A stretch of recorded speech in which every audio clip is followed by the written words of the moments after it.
Hii ni Tafakari. Mtazamaji wa Arabi TV, karibu sana kwenye Tafakari. Naitwa Ibn Mitimingi. Unafahamu huwa tunakutana hapa kwa ajili ya kuzungumza mambo kadha wa kadha. Ni Tafakari, na wewe unayo nafasi ya kushiriki pamoja na sisi kwa kutuma ujumbe kupitia namba ya simu ambayo unaiona kwenye loninga yako hapo. Karibu sana. Leo ninaye mgeni hapa ambaye tutazungumza kuhusu tafakari. Nitakufahamisha ama nitampa nafasi naye ajitambulishe kwa nafasi yake, lakini nikwambie tu ni mwandishi wa kitabu. Tutatupa historia yake, yeye alianzia wapi, imekuwaje, kabla ya kuwa mwandishi wa vitabu alikuwa nani, imekuwaje, motive nini vimemchochea kuwa mwandishi wa vitabu, lakini kwa nini ameandika kitabu kuhusu tafakari binafsi kila siku. Yote hayo utayafahamu kupitia Tafakari kwa siku ya leo. Karibu sana. Kama nilivyokujuza, naitwa Ibn Mitimingi. Niko na Christine Mwanukuzi Kwayu. Christine, karibu sana. Asante sana. Leo tunazungumza kwenye kipindi cha Tafakari na nimekuwa mdadisi kidogo. Kipindi chetu kinaitwa Tafakari. Na wewe umeandika kitabu kinaitwa Tafakari Zangu Kila Siku. Mimi nimebahatika kukisoma hiki kitabu na nilishtushwa kidogo. Kama mtu akikisoma ni kama anajichambua mwenyewe. Tumezoea ukisoma kitabu unasoma habari za watu wengine, au ukisoma kitabu unasoma ajenda fulani fulani. Lakini hiki kitabu ukikisoma ni kama unajisoma wewe mwenyewe. Mtazamaji, huyo ndio Christine Mwanukuzi Kwayu, mwandishi wa kitabu wa Tafakari Zangu Kila Siku. Hebu tufahamishe kwanza historia yako, background yako, tujue kama uliwahi kuanza kuwa mwandishi huko zamani, ilikuwaje. Tunataka kujua motive, vichocheo mpaka vimekufikisha hapo kwenye uandishi wa vitabu. Nashukuru sana. Mimi ni mwanasayansi jamii. Okay. Au kwa Kiingereza wanasema social scientist. Kwa hiyo nilisoma sayansi ya jamii na nimefanya kazi za kijamii. Napenda watu. Napenda watu, napenda kuangalia na maisha yao. Kwa hiyo kwa muda mrefu, tuseme toka nimemaliza chuo kikuu, nimefanya kazi za kijamii. Nilianza kazi yangu ya kwanza kabisa, nilifanya kazi na NGO moja ya kimataifa ambayo ilikuwa inashughulika na wakimbizi wa kutoka South Africa na Namibia wakati huu, ambao walikuwa wanaishi hapa. Wanafunzi ambao wanakimbia lakini wanatakiwa kwenda chuo kikuu, lakini kutokana na ukimbizi wao hawawezi kupata nafasi, wameshindwa kupata nafasi kule nyumbani kwao. Kwa hiyo wamekuja hapa, tulikuwa tunawasaidia kuwatafutia vyuo na kuwapeleka vyuo, kuwalipia vyuo vikuu. Kwa hiyo nilikuwa nasikia habari zao na maisha. Wengine wamekimbia, wajui wazazi wao wako wapi, wengine wamezaliwa nje za nchi yao na wanatamani kurudi kwao. Kwa hiyo mahangaiko ya mwanadamu. Na katika kipindi hicho ndo tulianza pia mchakato wa mkutano wa ulimwengu wa wanawake ambao maarufu unajulikana kama Beijing. Kwa hiyo wakati huo, kama nilivyosema, ndo kwanza nilikuwa nimetoka chuo kikuu na miaka kama 2 hivi 3. Kwa hiyo tukaanza harakati hizo. Kwa hiyo nimekuwa katika harakati, na mimi ni mwanaharakati by the way. Watu wanaogopa kujiita wanaharakati, sasa hivi imetafsiriwa mwanaharakati anaonekana kama mkorofi fulani. Anaonekana mkorofi. Ni lazima uwe mkorofi ili kuweza kuleta maendeleo au suluhisho la kijamii. Kwa hiyo kwa namna hiyo mimi ni mwanaharakati. Kwa hiyo nimefanya kazi za kijamii kupitia mashirika yasiyo ya kiserikali mikoa mbalimbali, Morogoro, Dar es Salaam na sehemu nyingine. Baadaye nikajiunga na shirika la Umoja wa Mataifa ambalo nimefanya kazi kwa miaka yote mpaka nimestaafu miaka 2 iliyopita. Na nimefanya kazi Tanzania na nchi nyingine ikiwemo nchi za Asia na za Uganda, South Sudan. Nimeenda kote ambako kuna mapigano, lakini pia nchi tulivu. Kwa hiyo na mimi mwenyewe huwa napenda kusema kwamba na passion au na sijui Kiswahili nisemeje, na naguswa sana na maisha ya watu, na hasa wanawake na wasichana au na wanawake na watoto. Kwa hiyo kutokana na experience yangu mwenyewe ya maisha, lakini pia ya wengine ambao nimekutana nao, napenda kusema na watu. Na miaka ya karibuni nilitafakari, nimekuwa mwalimu, nafundisha, sio mwalimu wa ukufunzi, lakini trainer labda kwa hasa kwa vijana na kama nilivyosema wanawake na wasichana.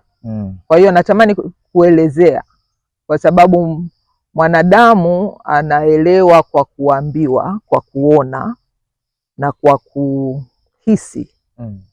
Kwa hiyo nilitamani sana kuandika experience ambayo nimeipata kutokana na kazi za kijamii. Kwa hiyo nilianza kutamani kuandika miaka mingi sana, lakini kutokana na kazi niliyokuwa nafanya Umoja wa Mataifa, ukitaka kuchafanya machapisho mpaka upitie process ambayo ilikuwa ni ndefu kidogo. Lakini mwaka 2021 nilifanikiwa. Wakati huo nilikuwa Myanmar, Asia huko, nikifanya kazi na shirika la Umoja wa Mataifa la wanawake, UN Women.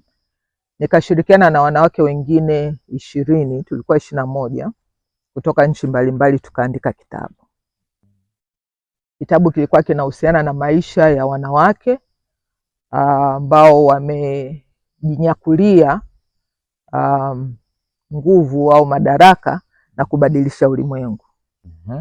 Na mimi niliandika experience ya maisha yangu nikiwa kijana, toka nimemaliza chuo, njia niliyoipitia, nimeenda Beijing, nimeshughulika na maisha ya wanawake wengine, lakini na ya kwangu. Nilipika chapati ili niweze kusoma masters, changamoto kazini. Kwa hiyo tuliandika kitabu, na kitabu changu kinaitwa The Power of Chapati, nguvu ya chapati.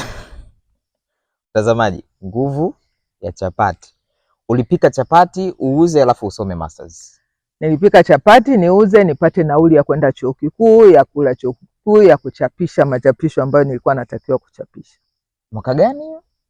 Ilikuwa 1995, 96, 97. Okay, sawa. Hiko ndio kitabu chako cha kwanza? Hicho ndio kitabu changu cha kwanza. The Power of Chapati. Hiyo ni article katika hicho kitabu. Ndani ya hicho kitabu. Kati ya wanawake wengi walioandika, wewe ukiwa mmoja wapo, article yako wewe ikaitwa The Power of Chapati. Sawa. Huku kwenye tafakari zangu kila siku kumekujaje? Maana kulingana na yale ambayo unatueleza hapa, unaandika kuhusu experience yako, uzoefu wako, maisha ya watu, hasa wanawake, wasichana na watoto. Tumedondokeaje je kwenye tafakari zangu kila siku? Hiki kinagusa wanaume, kinagusa wanawake, kila mtu anafanya tafakari yake, maisha yake yaendeje na vitu kama hivyo. Idea ya tafakari zangu kila siku imetoka wapi? Hiki kitabu kilianza nikiwa Myanmar.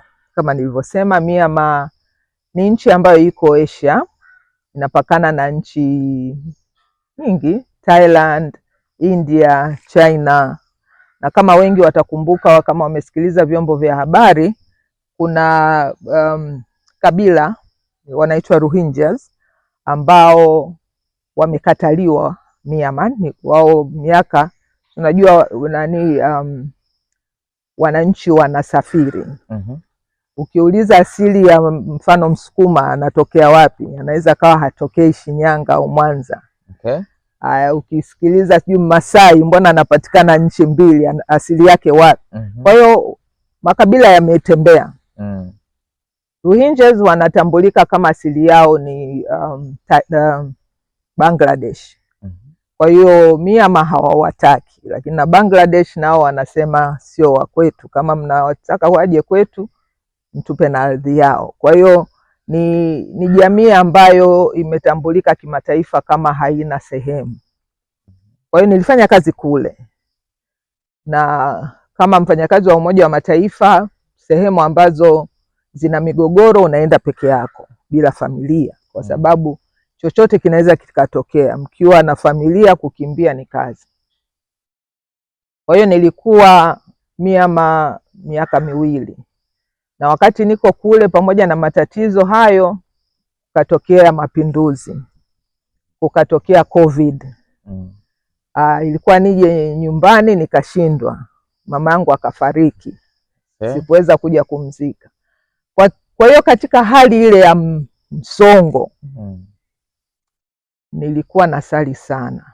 Napenda kusali kwa sababu namwamini Mungu. Kwa hiyo nilikuwa nasali sana, nikiamka asubuhi nasoma na tafakari. Sina mtu wa kuongea naye. Kwa hiyo nilikuwa naongea peke yangu na Mungu. Kwa hiyo nilikuwa naongea peke yangu na Mungu kama tunavyosali, lakini naweza nikakaa nikasema kwa sauti. Naongea na Mungu kwa sauti. Kwa hiyo nikiwa na tafakari au naongea na Mungu, napata moyo. Unakuja ujumbe. Naandika. Kwa hiyo niliandika ujumbe wangu wa kwanza ulivyonijia, nikaandika kwenye kikaratasi. Nikaamua kuwashirikisha familia na marafiki. Kwa hiyo nikatuma. Nilivyotuma, wako walioweka moyo, wako waliosema amen, wako waliosema umenigusa. Kesho yake sikuandika, nafikiri nilitafakari tu nikaacha. Kesho kutwa yake ikawa hivyo, nikaandika tena ujumbe mwingine, nikatuma kwa magroup mengi ambayo nilikuwa nayo. Wako walioitika, mwingine akasema ujumbe umenigusa. Kwa hiyo kwa mfululizo kama nikafanya kama siku 2-3 nafululiza kutuma ujumbe. Siku nilivyoacha, mmoja akanifuata, leo mbona sijakusikia? Christina, mbona leo sijakusikia? Nikasema kumbe huwa anasoma. Kwa hiyo naandika. Nisipoandika wanauliza. Kwa hiyo nikapata moyo wa kuendelea kuandika. Kwa hiyo nimefanya hivyo kwa karibu miaka 3. Ujumbe mwingine unatokana na mtu amesema na mimi, nikamshauri, akafurahi, napata neno, natuma. Kwa hiyo ujumbe ambazo nilikuwa nikituma zinawagusa watu mbalimbali. Sio wengi waliokuwa wanajibu, lakini nikiacha wananisemesha. Maanake kuna wale ambao huwa wanasoma au wanasikiliza lakini hawa comment, lakini kumbe inawagusa. Ndio. Kwa hiyo kwenye group mmoja ambaye mara nyingi huwa comment, akasema, Christina, kwa nini usiandikie kitabu? Sikuwa na wazo la kuandikia kitabu jumbe. Nikasema tu ikapita. Nafikiri ilikuwa mwaka wa kwanza kabisa toka nimeanza kuandika. Kwa hiyo nikaendelea tu kuandika, nikiacha nilikuwa mara nyingi naacha sasa kama nimesafiri, kwa sababu ni lazima nitafakari. Sitaki tu kutuma, na nilikuwa si forward. Kwa hiyo nasoma, au nyingine nimekaa na sali kajia, au nyingine mtu kaniuliza kitu, ameomba ushauri, au kuna incident imetokea, nikasema hii itakuwa imemgusa na mtu mwingine. Kwa hiyo kama kutoa ushauri, natuma kwa wengi. Kwa hiyo nimekuwa nikifanya hivyo, naziweka, imegusa watu wengi sana. Na nilianza kwa Kiingereza. Nikatuma group moja. Mmoja akanifuata inbox akasema, dada, wanalalamika huku, wengine hawaelewi. Lakini ujumbe ulivyonijia haukunijia vizuri sana, yani sikupokea vizuri. Ilikuwa kama niliona kama vile wamekasirika, hawakuomba kwamba naomba ututumie Kiswahili. Yani wakaona kwa nini yani haukuja vizuri. Yani wao. Kwa hiyo nikakasirika. Nikasema situmi tena kwao. Alafu baadaye nikasema sio, unakasirika nini? Sio lazima wakueleze jinsi unavyotaka wewe. Namna ya kufikisha ujumbe. Na huyu amefikisha ujumbe. Kwa hiyo nikakaa nikasema nijaribu kutafsiri. Kwa hiyo nikawa naandika Kiingereza na Kiswahili. Mwanzoni of course, kwa sababu nimeanza ile translation, ile tafsiri, ikawa siku nyingine wako wanaonitumia kusaisha. Kwa hiyo naiweka vizuri, natuma. Mwisho nikawa nazitafsiri vizuri. Kwa hiyo nimekuwa nikituma 2, Kiingereza na Kiswahili, na kitabu changu nimekiandika kwa Kiingereza na Kiswahili. Cha Kiswahili na cha Kiingereza. Kwa hiyo originally nilikuwa nimeanza Kiingereza, lakini baadaye nikanazituma zote. Hicho ndo kitabu changu cha tafakari zangu za kila siku au my daily reflection. Sawa. Kwa hiyo your daily reflection, ama tafakari zako kila siku zimechochewa na uzoefu ulipokuwa unafanya kazi. Maisha niliyokuwa naishi, nchi niliyoishi. Sio kwa kazi yangu, bali kwa maisha katika ile nchi. Okay. Kwa ambayo huna mtu wa kusema naye. Inabidi useme mwenyewe. Inabidi useme mwenyewe. Na kifo cha mama yangu kiliniumiza sana. Nilikuwa tayari nimeshakuwa mtu mzima, na wengine wanaweza kukwambia fikiria aliyefiwa akiwa mtoto. Lakini haijalishi nafikiri. Na mimi tulikuwa na karibu sana na mama yangu. Kwa hiyo nilikuwa naenda, niliacha niseme kulia, nilivyoenda kwenye kioo nikamsemesha Christina. Kwa sababu mara nyingi nikizidiwa, therapy yangu ni kuongea na mimi. Jamani, anaposema naongea na Christine ni yeye mwenyewe, manake kama mimi Ebeni Mitimingi naongea na Ebeni Mitimingi. Sawa. Kwa hiyo nikaenda kwenye kioo nikasema, Christina, utalia mpaka lini? Mshukuru Mungu kwa maisha ya mama. Na mama yangu alikuwa tayari kuondoka, alikuwa amejiandaa. Sasa ulitaka mpaka lini? Hapo ndipo nilipoacha kulia. Kwa hiyo nikasema kuna vitu vingine katika maisha ambayo huwezi kumwambia mtu. Ila unajiambia mwenyewe. Wewe peke yako unakijua. Na wewe peke yako utakielewa. Utakielewa kinavyo kusumbua. Unaweza ukapata wasiwasi wa kumwambia mtu asielewe, akakujaji, au akakuhukumu kwa nini umefanya hivi baada ya kukusaidia. Kwa hiyo kitabu hiki kinazungumza na wewe, kinakusemesha na wewe unakaa unatafakari. Kwa mfano hapa nafungua tu bila kujali ni nimefungua. Inasema wakati unafanya bidii kurekebisha uzuri wako wa nje, unahitaji kufanya bidii zaidi kurekebisha uzuri wako wa ndani. Sawa. Tukiendelea kulinda pia muda, tafakari zangu kila siku kinamsaidiaje mtu anayekisoma? Kinamsaidia kama nilivyosema, kinamsaidia kutafakari, na kwenye kitabu nimeandika huo ujumbe, alafu na mahali wewe mwenyewe sasa unaandika maelezo muhimu. Huo ujumbe umekugusaje? Unakuelekezaje? Na unaweza kwa siku hiyo isiyo imekugusa wewe, lakini itakuwa imemgusa mwingine. Halafu unajisikiaje? Kinakupa nafasi ya kuona unajisikiaje katika hali ulipo. Na wengine unaweza kufanya hiyo tafakari asubuhi au jioni. Kuna ambao wanapenda ukiamka tu asubuhi ile unapata nafasi ya kusali, kuongea na Mungu wako, kutafakari maisha yako, kuplan. Inakuwa ni muhimu sana. Kwa hiyo wakati una plan vitu vya kufanya, plan kuhusu wewe. Mara nyingi tunakimbizana na vitu vingine, tunajisahau. Hii inakusaidia kulinda afya yako ya akili. Ukitafakari maisha yanavyoenda, siku hiyo imekuwaje, au unaianzaje, au jana ilikuwaje, ili uanze upya. Kama kuna kitu kinakusumbua, hiki kitabu tuseme ni mwenza wako. Ni companion, ni rafiki, atakusemesha.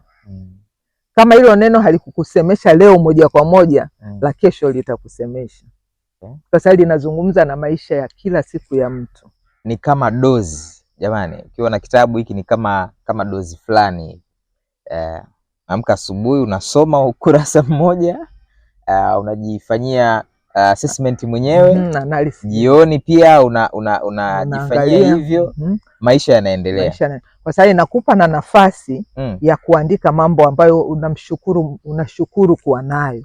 Okay. Unapokuwa kwa mfano kwenye furaha sana unasahau yale magumu. Unapokuwa kwenye magumu sana unasahau yale mazuri. Kwa hiyo hii inakupa nafasi ya kutafakari yote mawili na nini unatakiwa kufanya. Mtazamaji, hiki kitabu kinazungumza siku zote za mwaka mzima. Niwadokeze hiyo, yani ni kwa siku zote. Kwa mfano ukikipata leo unaweza kuanza nacho na maisha yakaendelea hivyo kwa mwaka mzima, mwaka unaofuata, kwa sababu hali ya leo haifanani na ya kesho, ya kesho haifanani na ya kesho kutwa. Kwa hiyo kuna namna fulani unajifunza na inakusaidia wewe mwenyewe kuwa vizuri. Kitabu kinaonekana kitakuja kuokoa sana watu wanaopitia pia depression. Watu wenye msongo wa mawazo, watu wanapitia mambo fulani mazito, maana watu wanajiua kwa sababu. Nilishakutana na mtu ambaye aliona kitabu changu akashukuru kukipata. Akaniambia yeye amepitia sana shida, na utashangaa kuna mambo mengi sana ambayo yanamfanya mwanadamu apate shida. Yeye alipata shida kutokana na menopause. Na unapoingia kwenye utu uzima, huwa ni kote, wanaume na wanawake wanaingia, lakini wanawake huwa inawasumbua sana zile hormones zinavyobadilika. Kwa hiyo ilimletea depression. Kitabu kikamsaidia. Kwa hiyo alikuwa tayari ameshaanza kupona nilipokutana naye, lakini alipoona kitabu akafurahi, akasema ulifikiria nini? Kwa hiyo na mimi nikamueleza hadithi yangu. Akasema, akachukua, akasema hiki kitanisaidia kutafakari. Kwa hiyo akaona kwamba ni kitabu kizuri kwa watu wengi ambao unapohangaika hakuna mtu mwingine anakuelewa. Lakini ukipata nafasi ya kutafakari na mwingine hajui namna gani ya kutafakari, lakini akipata kama muongozo kinamponya. Mtazamaji, huyo ndio Christine Mwanukuzi Kwayo na kitabu chake My Daily Reflection, ama tafakari zangu kila siku. Unaweza kukisoma kwa siku 365 kwa maana ya mwaka mzima, na kikawa ni rafiki yako mwema sana hapo ambapo unaishi. Kuna magumu ambayo unayapitia, huwezi kuwaeleza watu wengine, lakini unaweza kuzungumza na wewe mwenyewe kupitia hiki kitabu. Mimi naitwa Ebeni Mitimingi. Nitakuwa na Christine Mwanukuzi Kwayo kwa wakati mwingine kwenye kipindi hiki cha tafakari, ili tuzungumze zaidi kuhusiana na kitabu chake. Bila shaka kuna jambo ambalo umejifunza, na kama unatamani kukutana na Christine Mwanukuzi Kwayo, basi hebu namba unaiona hapo kwenye luninga yako, tunaweza kuwasiliana. Mpaka wakati mwingine, kwa heri.